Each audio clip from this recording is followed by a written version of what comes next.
My name is Mark Mayer, and I'm originally from Brunson, Michigan, which is on the southern part of Michigan. My specialty is orthopedic surgery. I practice what we call general orthopedics, so I do carpal tunnel releases or taking care of hip and ankle fractures or doing knee and hip replacements.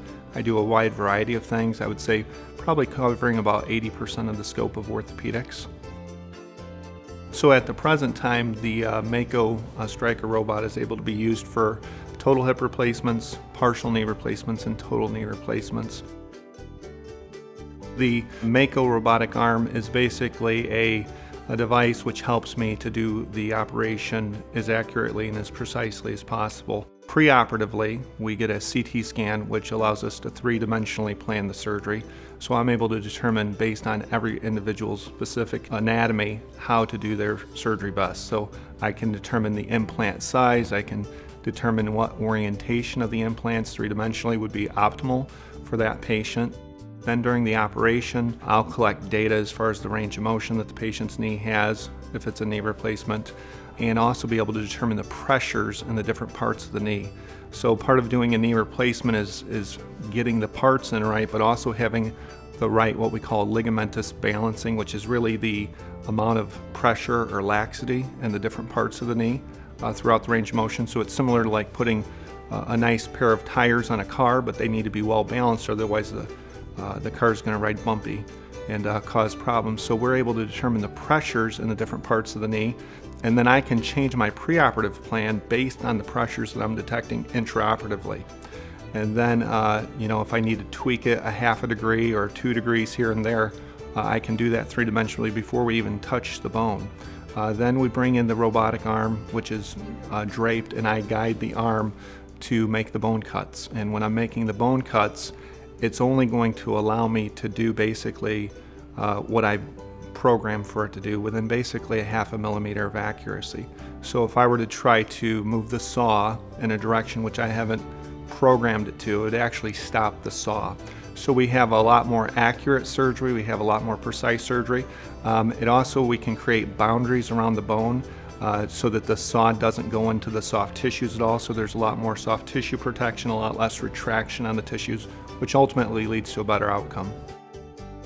With the total hip replacement, it's a little different. We don't have the same kind of joint, but there are very similar kinds of aspects to the surgery. So preoperatively, we're planning the size of the cup, the size of the stem. We know what's the patient's normal anatomy and how to try to recreate that as close as possible. For example, when we're placing the cup in a hip replacement, traditionally you just kind of eyeball it and you're guessing how many degrees is this tilted. Well, here we can actually dial it in within just a few degrees and have it hit the mark pretty much every time.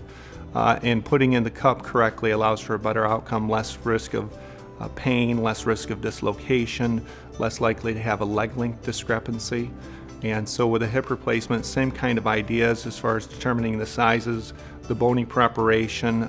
We're again able to ream the hip socket to within basically a half a millimeter to a millimeter of accuracy. So the benefits of having a Mako assisted joint replacement surgery is that you're going to get more accurate surgery.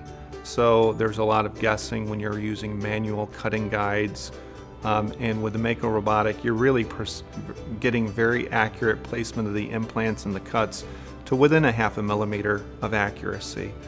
In addition, the precision, so the reliability of doing it case to case, you're really giving every patient the best chance possible to have a good outcome. There's none of this business, well, I made a good cut on 9 patients, but that 10th one, it was more tilted than I thought.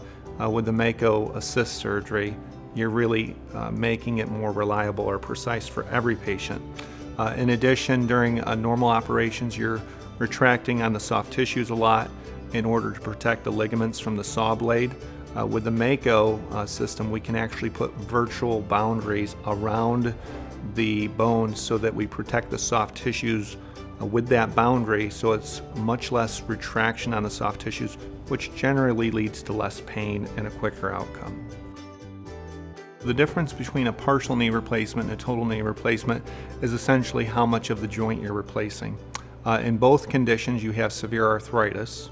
But in about 15 to 25% of the knees, the arthritis is limited to just one part of the knee. And in those cases, we can just do a partial knee replacement. And with a partial knee replacement, we're doing really about 20 to 25% of the operation of a total knee replacement. We're maintaining more of the patient's normal anatomy. We're disturbing a lot less soft tissue irritation from the surgery, and so patients have a quicker recovery. Typically, I don't even do physical therapy after a partial knee replacement. Less risks of various complications with the surgery, so it's really a minimally invasive type of operation. With a partial knee, the recovery is much faster than with a total knee replacement. Typically, people return to their normal activities by a month after the operation. With a total knee, it's still an invasive operation because you're still doing a total knee replacement. But in general, I would say by about a month and a half, people are done seeing me in the office under most circumstances and are good to go. I think the main difference is that with a well-done manual partial knee replacement, you have a quick recovery as well. And with a well-done total knee replacement, it would be a similar time, but there's much more chance that it isn't a well-done operation. There's more opportunity for surgeon error contributing to a poor outcome, whereas with this, you're really minimizing the chance of human error. So one misconception is that robotic surgery automatically means minimally invasive, and there's no minimally invasive total knee replacement, and there's no minimally invasive total hip replacement. So these are big surgeries, no matter if they're done with robotic assistance or without. The question is whether or not the surgery is done accurately. And so there is a human error element to any operation, and with the robotic assistance, it minimizes that to the lowest possible level so that each patient gets the best chance for a good outcome, and the number of patients who have a bad outcome as a result of surgeon error is basically almost eliminated. When we bring the robotic arm in, I'm still holding the robotic arm and guiding it. It's just only going to allow me to move the robotic arm within the parameters that I've already programmed it for it to accomplish. Essentially, anybody who's a candidate for a knee replacement or a hip replacement is a candidate for a Mako guided replacement. It's the same patients. It's just whether or not you want to have somebody eyeball the surgery, or if you want to have it done with a robotic assist, which makes for much more accurate, precise surgery. There's only 2 places right now in South Dakota that make that technology available, and we're lucky to be one of those hospitals here in Brookings, which is almost unheard of for a small to mid-sized population. But as far as whether or not somebody can choose to have the technology used or not, I think if somebody understands the technology, they'll realize that it's a more accurate, precise, safe surgery, and I don't think anybody would ever choose not to have it. I've worked at a lot of different hospitals, and I think Brookings Health System is a great place to have your operation. We really have an administration and staff that's dedicated to high quality care. That's exemplified by having equipment technology like the Mako robot, which isn't available at most hospitals, let alone mid-sized hospitals like this. Because at the end of the day, the robotic technology is so good, it's so accurate, it's so precise, that it's better than an individual, no matter how much experience they have, who's using an eyeball technique to try to perform the surgery.